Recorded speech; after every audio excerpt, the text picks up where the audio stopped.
Бұл өмірде бақытты болғыңыз келсе, өзіңіз жайлы мына нәрселерді ешкімге айтпаңыз. Ең бірінші, өткен өмір. Өткенді ойлап, бойыңызға негатив жинап, өз өміріңізді өткен күннің елесімен байлаудың қажеті қанша? Өткен өтті, кеткен кетті. Оны өзгертіп, кері қайтара алмайсыз. Өткенді өкінішті айту арқылы, сіз оның жағымсыз естеліктерін қайта тірілтіп, өзіңізді қинай бересіз. Бұл сізге ешқандай да жақсылық әкелмейтіні анық. Сондықтан да өткен өміріңізді қозғап, өткенді есіңізге алып, оны қайта-қайта айтып, өзіңізді ешқашан қинамаңыз. Екінші, денсаулық. Сізге жаны ашитын адамдар ол тек отбасындағы бірге туған бауырлар ғана. Ал басқа бөтен адамдарға сіздің денсаулық жағдайыңыздың құны көк тиын. Егер аса қажеттілігі болмаса, ол жайлы бөтен адамдарға айтудың қажеті жоқ. Олар әрі кетсе, сізді мүсіркеп, аяп, тіпті артыңыздан әңгіме қылып, келеке ететіні анық. Үшінші, айлық пен табыс. Қазір сөз болса ақша, табыс, саяхат, дін жайлы жарыса сөйлейтіндер көп. Оның ішінде ақшаға қатысты тақырыпты ешқашан қозғамағаныңыз абзал. Өз жалақыңыз, табысыңыз жайлы айтудың ешкімге қажеті жоқ. Алтын көрсе періште жолдан таяды дейді. Мұның соңы қызғанышқа, іштарлық пен жағымсыздықтарға ұласуы мүмкін. Сондықтан да кездескен әрбір адамға өзіңіздің табысыңызды, жалақыңыздың жоғары екенін, немесе төмен екенін тіс жарып айтуыңыздың қажеті жоқ. Төртінші, қорқынышыңыз бен үрей жайлы. Әр адамның өз қорқынышы бар. Ол жайлы елдің бәрі білуі шарт емес. Сіз өз қорқынышыңыз жайлы айтқанда, оны сізге қас адам өз пайдасына жаратуы мүмкін. Сіз оларға сізді жығып беретін ақпаратты өз қолыңызбен беріп қоясыз. Қорқынышыңыз жайлы біліп алған адам ертесі күні оны сізге қарсы қолданбасына кім кепіл?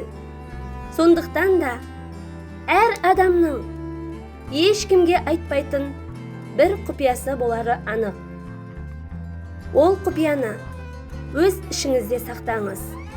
Сонда айналаңыздағы сізге қарсы, сізге дұшпан адамдар сізден сыр ала алмайды. Бесінші, жоспарларыңыз бен армандарыңыз. Егер алға қойған мақсаттарыңыз бен жоспарларыңызды орындалмай жатып, ол жайлы жар салатын болсаңыз, ешқашанда орындалмайды. Себебі жоспарларыңыз бен армандарыңызды өзгелерге айтқанда, миыңыз бұл орындалып қойды деп түсінеді. Сондықтан да алға қойған барлық армандарыңыз бен жоспарларыңызды мүмкіндігінше ешкімге тіс жарып айтуға болмайды. Алтыншы, жеке өміріңіз жайлы. Егер сіз жеке өміріңіз, отбасылық бақытыңыз жайлы таныстардың, достардың ортасында айтып, мақтанғыңыз келсе, жақсылап ойланғаныңыз абзал. Тіл көз, іштарлық дегенді ұмытпағаныңыз жөн. Жеке өміріңіз жайлы айтып, жар салып, мақтанғаныңыз дұрыс емес. Мұның соңы ұрыс керіске, отбасылық мәселелерге, өсек пен небір жағымсыз пікірлерге айналуы мүмкін. отбасында отбасыңызбен бақытты өмір сүргіңіз келсе, ондағы бақытты ешкімге жар салып айтудың қажеті жоқ. Себебі бақыт тыныштықты қалайды. Соны ұмытпаңыз. 7.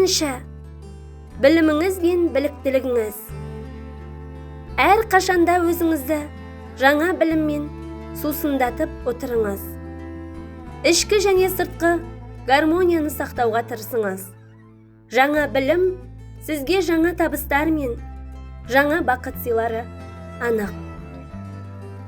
Қанша өмір сүрсең, сонша оқы деген халық даналығында. Сондықтан білім ол бақыттың баспалдағы іспетті. Әр қашанда өзіңізді білім нәрімен сусындатып отырсаңыз, онда өзіңізді міндетті түрде бақытты сезінеріңіз анық. 8. Шүкіршілік етіңіз.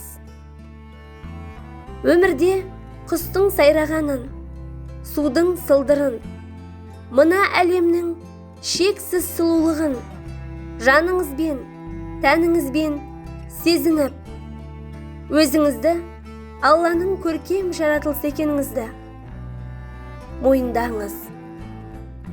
Әлемге тек қана позитивті көз қараста қарап, негативті пікірлерді жоққа шығарыңыз. Өмір сондай ғажап. Тек оның кереметтілігін, ғажаптылығын сіз шынайы сезініңіз. Сонда мәңгі бақытты өмір сүретініңіз анық.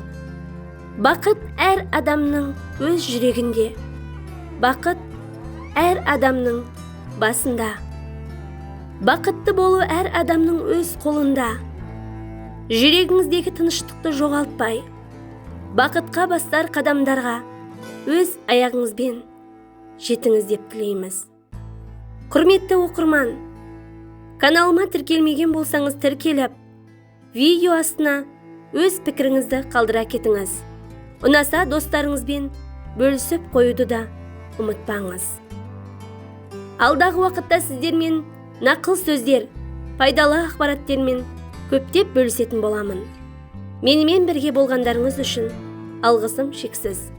Келесі видеоларда жолыққанша аман да сау болыңыздар. Баршаңызға бақыт пен байлық тіледім.